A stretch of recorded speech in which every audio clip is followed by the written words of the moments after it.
Plane flights, motor vehicles, hot air balloons, bones and skeletons.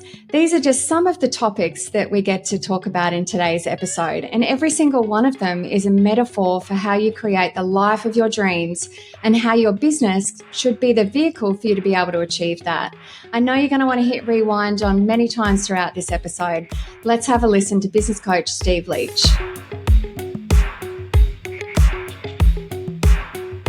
Business coach Steve Leach, thank you for joining me today. Great to have you on the show. Pleasure, Michelle. So tell me about your journey of business coaching. Look, my journey is a little bit unique. To give a bit of history, I in the mid-90s, I had a consulting company, primarily or specifically working with technology companies to help them or get them ready and help them and guide them on their exporting exploits. So they wanted to start, branching into other countries and that sort of thing. So I worked with them specifically doing that. Now, in those, what I found is, I suppose, in the 90s, so many people were getting into business. We had, a lot of global media coming up with, so everyone's hearing about the Jobeses and the Gateses and all of these wonderful business unicorns around the world. So instead of the traditional way of getting into business where people would inherit, if you will, the business of their parents and be apprenticed by those parents, more and more people were deciding, hey, look, I'm just going to get into business. So in the sort of around 96, 97 that I'm talking about, there were a lot of workshops going on, Zig Ziglar's, Jimmy Rohn's, Tommy Hopkins, Anthony Robbins, presenting and speaking and teaching on quite specific topics. And I would go to a lot of those workshops, and they were really interesting. But I went to a seminar by this young Brad Sugars guy talking about business.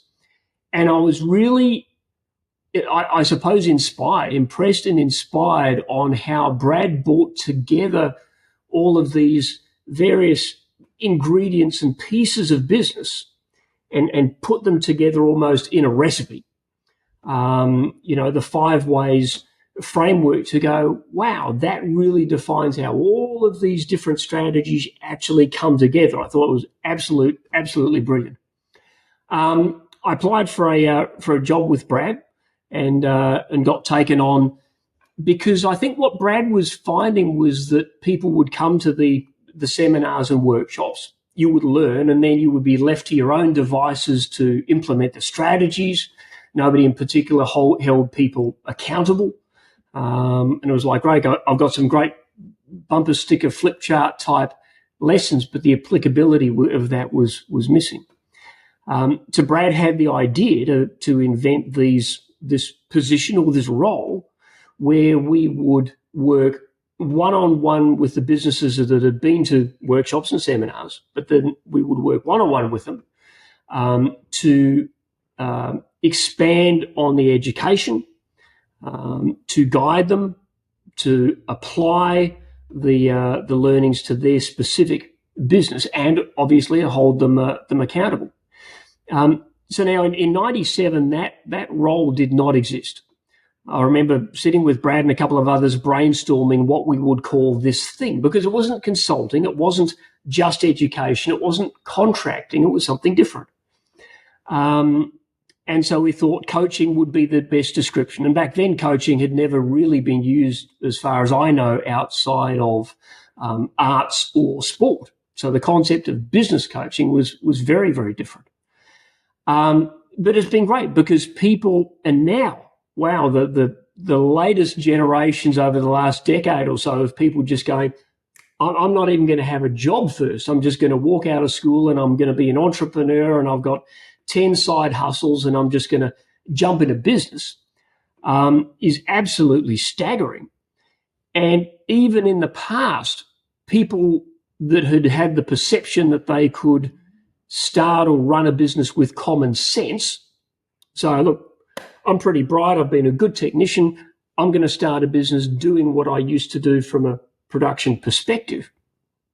So they think commitment, common sense will let them start a business, which it will. but it won't let them grow, run, and finish the business. And I think that's why we've got this huge, whatever, 96.8% or so of businesses that never get more than 4 employees, because as it grows, the friction of communication and coordination and control just gets too much. So, I've loved, what is it now, 27, 28 years of providing that education beyond the common sense, which gets people started, and providing that education that people can actually take it and turn it into a genuine business, so they get an income from running a business instead of an income from just production, and then spending 60 or 70 hours trying to coordinate the people that they do bring on. So production, you mean like the chef, is really good at cooking, and they go, I'm just going to go and start my own restaurant. Yeah, the hairdresser that goes, gosh, they're an employee. Gee, if I ran this salon, I'd do it this way. I'd be nicer to my customers. I'd do this. I'd spend more on that. I'd spend less on this, and blah blah blah. As Brad always says, they decide they're working for an idiot, decide to one day quit working for an idiot and go work for a lunatic themselves. And so that's really I can understand it, but for some reason people don't appreciate the statistical likelihood. The statistical likelihood of failure is absolutely staggering. I was talking to one of my clients the other day, or a prospect, I should say, about it, and relating it to life, like the life cycle of a person or a population. Now, talking in Australia, we've got 2.4 million businesses. Last year, 396,000 businesses started. 387,000 ceased to exist. So we've got the same number starting as finishing, and in the middle we've got 2.4 million businesses. But that 40%, 42% never crack, never bring on an employee. Another 46% never have more than 4.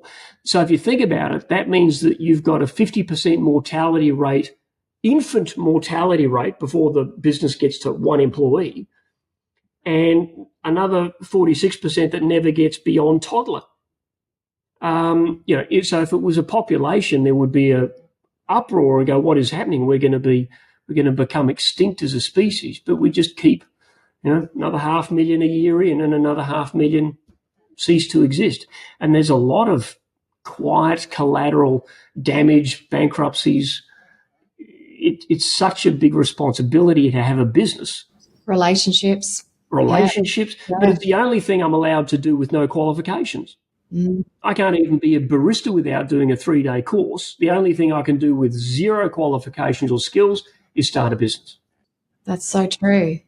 So, and we wonder why they're failing. So my quest, my crusade is to try and eliminate that infant mortality rate of businesses through education. So why is that, do you think, that most don't, that percent fail?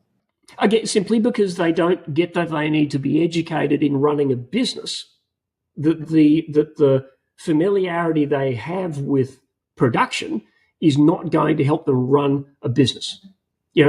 Just because you're a frequent flyer and you've been on 100 flights, one day you suddenly go, I'm going to fly the plane this time. It's a similar environment, but it's just different. I can fly the plane because I've been a passenger so many times, I'm completely familiar. It's like, no, not unless you go to school, drop a couple of $100,000 and a couple of years of your life to be taught how to do it.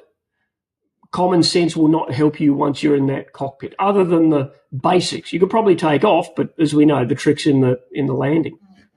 Yeah, a whole new set of skill set required.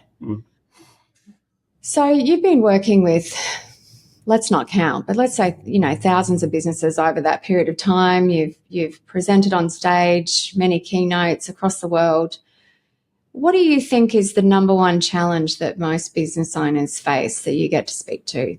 the biggest challenge that they face? Mm-hmm. Look, I think the biggest challenge they face is mindset. Because mindset, the shift in mindset is a prerequisite. That transformational coaching or shift is a prerequisite to the transactional strategies that they need to undertake. What kills the business is most often a lack of structure. Well, not what kills it, but what limits its growth is structure. And I do like to use the metaphor, almost the physiology of business, because when you're born, same as a business, when you're born as a person, you've got about the same amount of bones as when you die. They're just bigger bones. So the organizational chart that defines the structure of the business needs to be complete the day you start it as to the day you finish it. So you need your 40 or 50 different roles and responsibilities in an org chart. It's just that when you start the business, you're in all of those positions. It's not that they don't exist. You have to do those positions. The business needs it to function. Sales, marketing, customer retention, production, operations, admin, finance. But you're in all of those. But as the business grows beyond you, you replace your name in those roles with somebody else's name, but you don't create the roles. So that the organizational chart creates the skeleton, if you will, of the business. You've got the circulatory system that pumps money to all the extremities of the business, and you've got the nervous system that communicates. How do you know you're bleeding cash from, because you cut your finger off in production? It hurts. But if there's no method to communicate that, then you just don't know as a business owner. It's easy when you start the business because you're aware of everything because you do everything. But as you bring on people, suddenly you don't get that immersive information. But to appreciate that skill, the piloting skill instead of the passenger skill, if you will, involves a very big shift in how you believe you satisfy your values. I suppose if we think back to our programming, as small children, we are programmed that anything more than enough is greedy, selfish, thoughtless.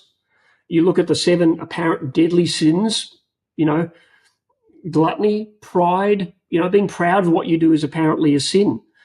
Having more than absolute subsistence in eating is a sin. Not working your ass off every day, all day is slothful. We're very much programmed to never have more than the enough or to share everything. And then we spend the rest of our lives sitting there going, oh, great, we're going to, win the lottery and have heaps of money and have a good life. But there's this visceral, emotional blockage to achieving that. So I remember as a kid, the old saying of, you've got to work hard to make an honest living, inferring that if it's not hard, it's not honest. And, if you had more than enough, you were, one of those filthy rich people. Interesting adjective for wealth, to be filthy instead of saying marvelously rich. So it's quite tough intellectually. We know that we want this stuff, but as I said, that unconscious emotional blockage is there. So working on the mindset to accept it is difficult. It's like putting others before self, like that's what we're taught growing up to. Sure. Yeah. But really, there was some workshops that I did a little while ago. Well, I was saying, all of you imagine yourself as 3-year-olds, and your mother brings out a plate of cookies and offers it. How many cookies do you take? It's like all of them, as many as your little hands will sort of dig in for. And everybody agreed with that. And I said, great. So what was your mother's reaction? No, greedy. Put them down. Don't be greedy. Don't be selfish. Wait your turn. Don't have more than your fair share. All of this unconscious programming we hardwire into our brains as small children before we even turn 3. And then we want more. So there's quite a lifelong battle. And the worst thing is that you're not aware of it. Most people are not aware of the sabotage that they go through, the prejudices and the fear of having nice things. Who was it? Actually, Wayne Dyer, that I did a workshop with, gave me one of the great BFOs for mindset. He said money magnifies. So if you're happy and content in your soul before you get money, when you get money, it magnifies that. If you're bent out of shape and bitter and twisted and have a bunch of head trash, then getting money just magnifies that, either negatively or positively.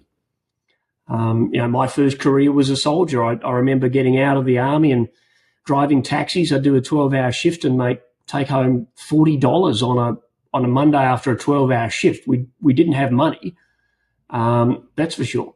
But we loved what we did, as far as my wife and I. And we had our 30th anniversary last year, and we've got a marvelous life now that's been magnified.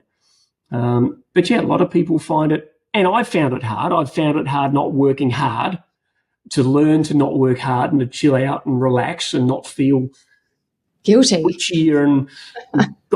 guilty for not working my bum off. And the same with money. Most people don't like money, and you can tell because they spend it. When they get a bit, they'll spend it on stuff and not have the money. If you've got a business, the 3 things that you want to do is make money, manage your money, and then multiply your money. Now, that way, at the end of the journey, you've got financial independence and some passive income. But you got to do those 3 things. So say those 3 things again for me. Make, manage, and multiply. Manage and multiply. Okay. So you said, a lot of people with money spend it on things, not growing a business. What did you mean by that? Rob Kiyosaki would call them doodads, basically on things. You can tell we have the saying in action: life is a mirror. So you've got to look at what's happening in your life as an acknowledgement. It's a trailing effect of the things that we do. Having a lot of money, people prematurely scale. Let's put it that way. People have said, I'm lucky enough to have a lovely car, and people can't understand why you would spend, $300,000 on a car. And they go, a little car will get you just as far and it'll do just as much stuff. And they go, it's wasteful. But the comment that I say, which is one that I actually learned from Brad, was the thing is, as a percentage of my income, I can probably guarantee that I spend less on cars than you do. So if you keep everything in proportion, that's okay. But suddenly going, my business survived 2 years, I'm going to go and buy a Porsche because that's how I should look or what I'm going to do. And it suddenly becomes 50% of your income instead of the old car that was 10%. You're in trouble.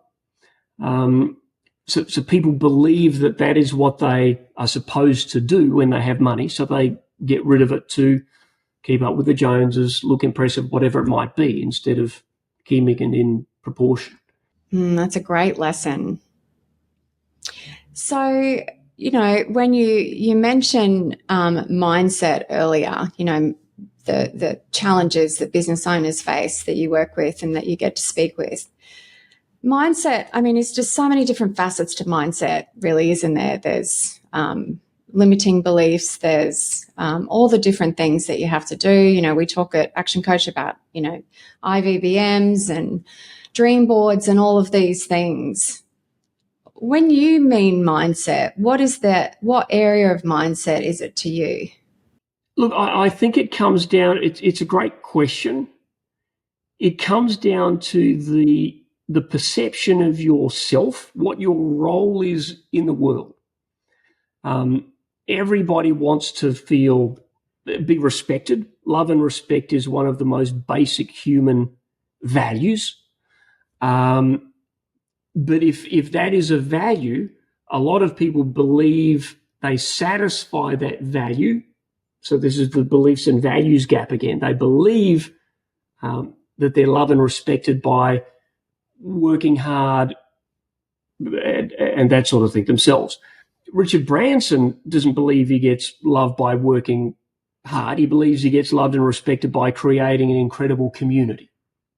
The other thing we want as the most basic value is we value control of our lives. Every living thing values control. But most business owners get into business, and they get into business because they have control. And they get control by doing it themselves. Right? Shifting that and saying, I have control because I build systems that control 100 people is a shift from going, I'm in control because I do it myself as a self-employed person. So there's that mindset shift. As coaches, the benefit of having a great coach is that we hold clients, I suppose we have an arm's length perspective. So we see what is and we say what is.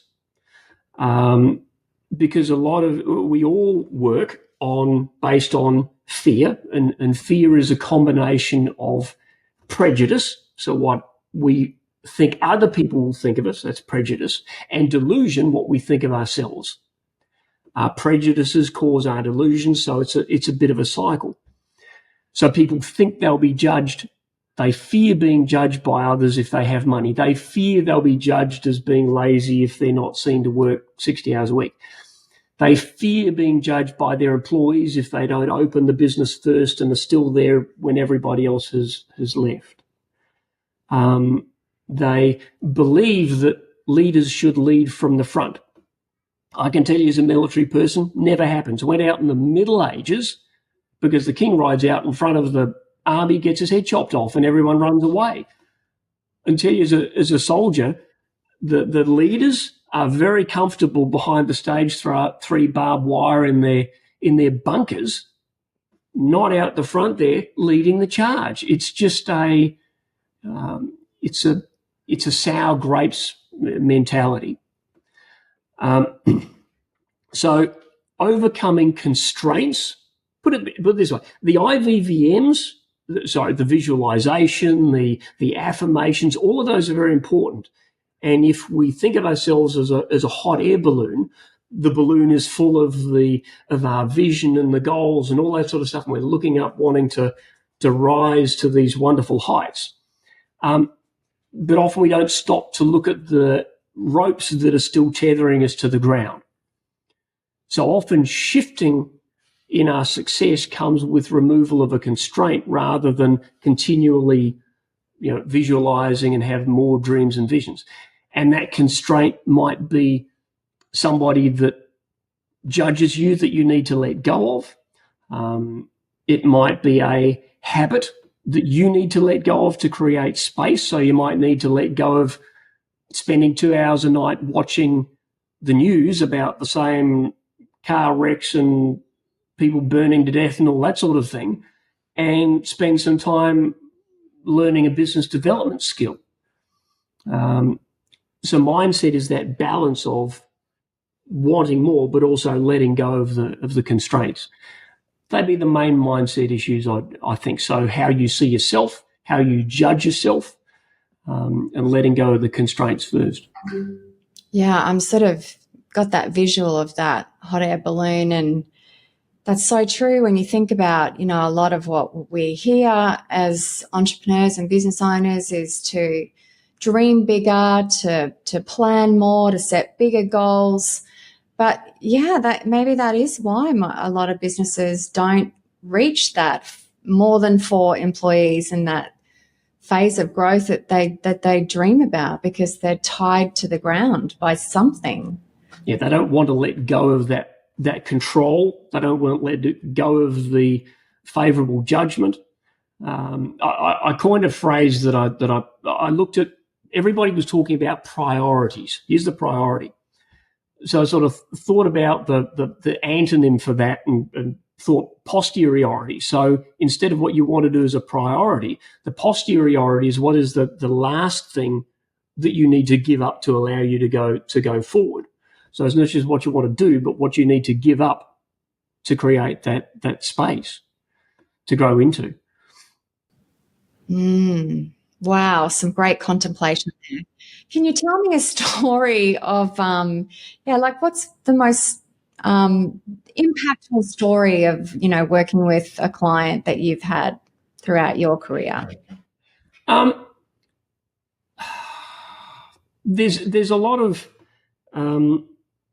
impactful. Look, I remember I had a client that had a factory, manufactured polyurethane stuff, so all the black, chair arms on chairs and buses and bits and pieces. And Wayne was working really hard and was frustrated. And I think one of the challenges in working 60 plus hours a week was that his wife Wendy was also in the business. So they got to see each other at work. There wasn't nobody was holding them, say, look, you need to get home to do anything. But he was really frustrated, and I suggested that he did a time and movement study, became aware of where his time was going. And of course, the objection that I got was, well, I don't have time to do a time and movement study. So I went away and I actually bought a chess clock, one of those clocks that you use when you play competitive chess where you hit the buttons. And I painted one button green and one button red, and one of the clocks was red and green. I took it back to Wayne. I said, look, whenever you're doing business owner worthy activity, you hit the green button. As soon as you're interrupted or you stop, hit the red button. The impact of that for my clients over the years, and that's pretty early, it's probably 20 years ago now, has been absolutely profound. The awareness of where time goes, because you get a phone call, the phone rings, so he's going to hit the red button because answering the phone. Now, after a minute or two, he might work out that phone call is worthy of his time, so then he can hit the green button for the rest of the phone call. But it recognizes and says that first bit of the phone call was not worthy. The rest was, that's fine, although maybe the whole thing is worthy. And I went back, the week later for my coaching session, and he asked what the clock was worth. I said it had been $70, $80 or something. So he got me petty cash. He'd broken the clock. In fact, he'd thrown the clock through the wall. And I remember he eventually put a little frame up around the hole in the plasterboard, the drywall as Americans would call it, as a reminder, because he'd looked at it, tallied it up at the end of the day. Is all he needed to do. And after the week, he said he'd done, I think it was like 21 or 22 hours of business owner worthy stuff, and an additional 44 hours of what he called somebody else's job. So with that awareness, he could then take ownership of, there was skin in the game to go, wow, I need to get rid of that. So we then look at the sort of activities that he did in the unworthy time, look at how that could be systemized, delegated to somebody else, and that sort of thing. So I think over 3 years, 3-4 years, the business completely ran without him. I find quite a look on Facebook now. He spends his life taking his cool vehicle that he built around Australia through the deserts and, just mucking around, traveling Australia. That's what he always loved with Wendy, his wife, and that sort of thing. So it's great to have, I've got fair few clients now that have just retired. They don't have to work. So, they've either sold the business for enough to, have a great life and be financially independent, or it runs without them. Yeah, that's great. And so we talk about, being in business should give you more life. But quite often what happens is they don't have that vision of what their life should be or what they're designing their life. So talk to me about that, because, it's one thing to design your business, but what about designing your life? Well, your business is a vehicle. It's another metaphor I use. And I probably use a lot of metaphors because from the start, when nobody knew what coaching was, we had to use metaphors to explain it's like this thing. Now everybody thinks they know what coaching is because there's a million coaches around the world that have varying degrees of qualification. Let's put it that way. But I always say, look, your vehicle, if your business is a vehicle, step one, and you're going on a journey. Step one, where are you going?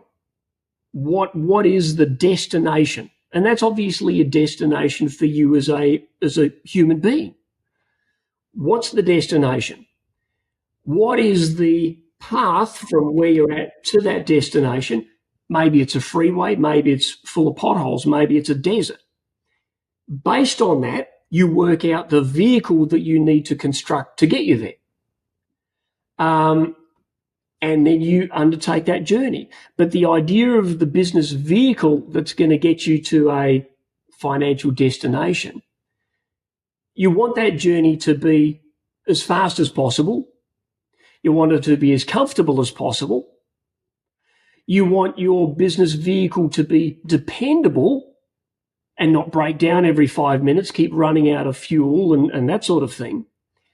And at the end of the day, once you've completed the journey and gotten to your financial destination, your life destination, that your vehicle has enough value in it to be able to sell it and move on. So looking at the statistics, the number of business vehicles that are abandoned on the side of the road because they ran out of resources, got flat tires, and they just got out of their vehicle and hitchhiked in somebody else's business as a passenger/employee to somebody else's destination is staggering. One of the big BFOs, I think, for my clients is to say, okay, look, you spend 5 years as a small child, you spend another 20 years, probably till you're 25, getting educated. You start working at about, let's say 20, 25. You don't hit your full earning capacity, even as an employee, till probably, let's say 35. So you're 35, and you're bringing up a family and that sort of thing. So a lot of money goes towards that. So now you're 35, you don't have much of a financial war chest. You want to retire at 65. So you've got 30 years, and at 65 you want to live another, let's say, 30 years. And everyone loves to live to 100. So in every year between 35 and 65, you need to make enough money to live for that year, plus you need to put enough money in the bank for you to live on in 1 year in retirement. Not many people doing that. Not at 35 do you even think about that. Or 45 or 55. And Yeah. you get 55, you're going, I've got 10 years left. I need to save 2 years worth of income. If there's nothing in the bank at the end of the year when you're 40, then at 70, you're on a no-meat diet for that year on an age pension. And again, this is the mental programming of I've got enough. I've got enough to survive now. It's like, but what about the future? So you need to budget for the future. We've got $100,000 a year budgeted just for airfares. We don't want to fly down the back of the plane to Europe 3 times a year. Melissa and I want to go together. It's not cheap flying from Australia.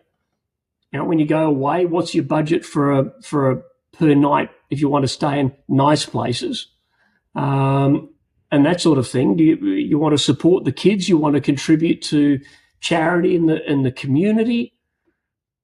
If you actually add that up, you're looking at, you're needing $500,000-600,000 a year after tax to be comfortable.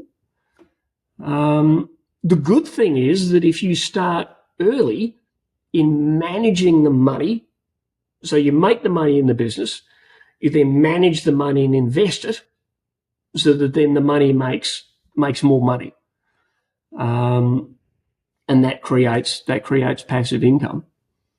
But without knowing what the budget needs to be, then we're all just rolling along, going with the flow. And the only thing that really goes with the flow is dead fish. The closer it gets, is like that. And at the end of the day, if your business is a vehicle, where's the fun in only having one vehicle in the garage? You start having those multiple vehicles that achieve different things on your life journey, and that's the serial entrepreneur / investor thing.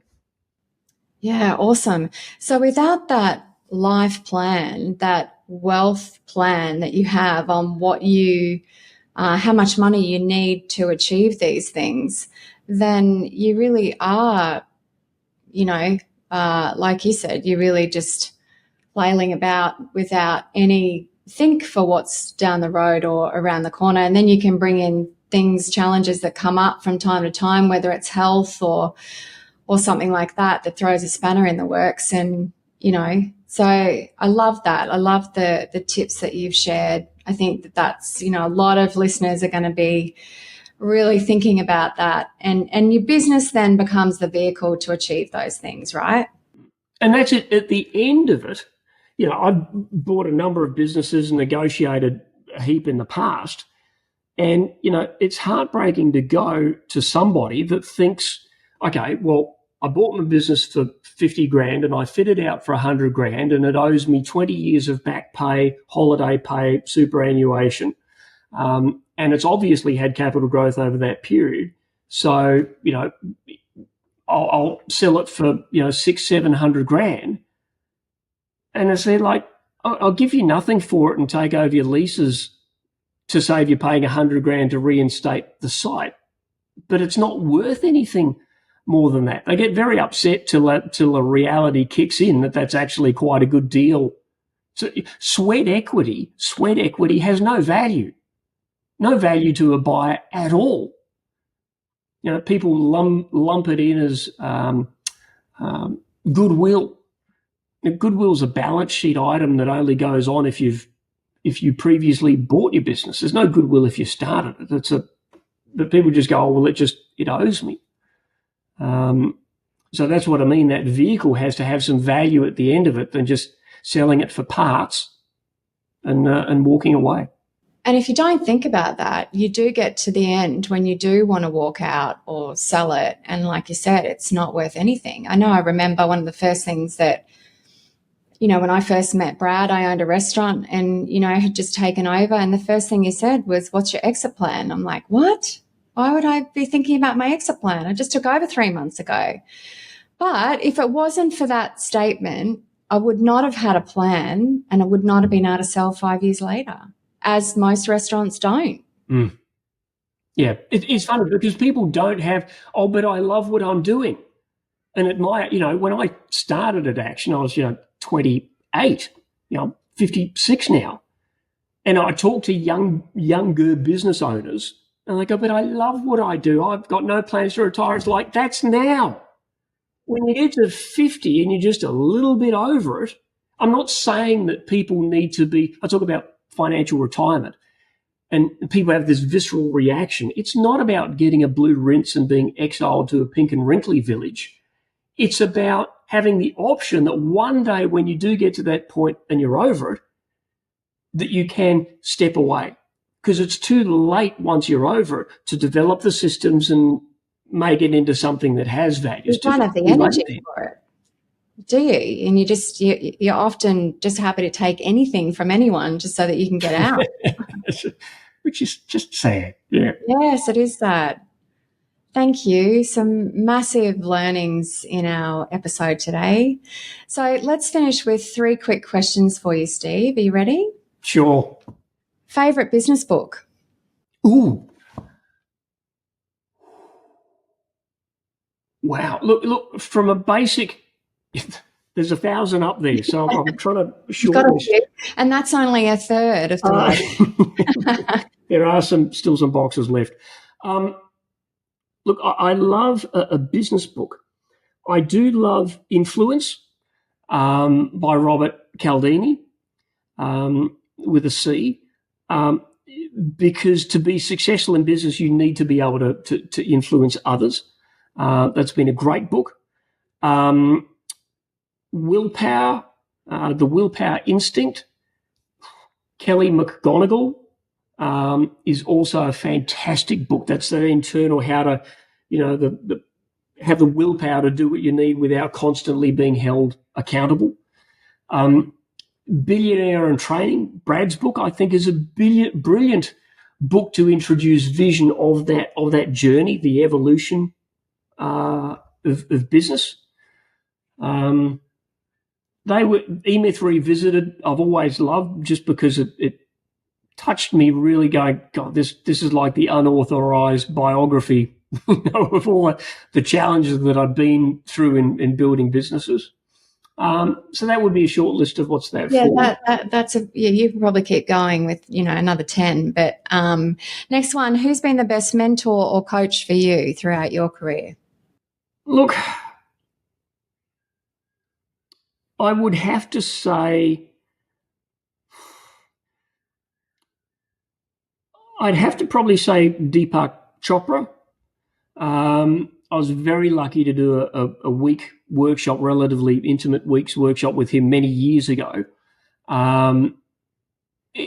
letting me understand or helping me to understand, it's a bit metaphysical, but how we work intellectually, how our minds work has been the breakthrough, because that allowed the other transformational stuff to come through from the likes of, Tom Hopkins, Zig Ziglar, Brad, and the practical perspective. And what's the best piece of business advice you've ever received? I think probably one of the first I heard was at a workshop I went to with Jim Rohn, and he said the learners shall inherit the future, whilst the learned shall find themselves perfectly equipped to excel in a world that no longer exists. So gosh, we need to hit the rewind and replay that one a few times. So basically always, now it's just called pivoting, but or disrupting. You can never stop. To stop learning is stop walking up a down escalator. You can't just stop because the world will continue past you. So you've constantly got to keep learning, no matter how much you think you've come up with the answer. Always look for more answers, for fractal thinking. I think I coined it many years ago. There's always something more.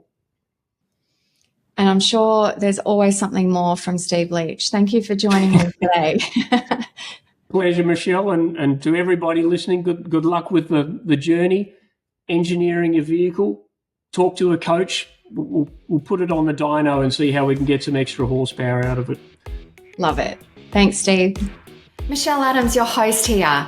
Hats off to you for committing to your learning by listening to this podcast. And if you'd like some help implementing some of these strategies, then click the link in the description to find your local action coach. They can help you put these strategies into action and take your business and your life to the next level. In the meantime, like and subscribe so that you're the first to get our next episode. We'll see you soon.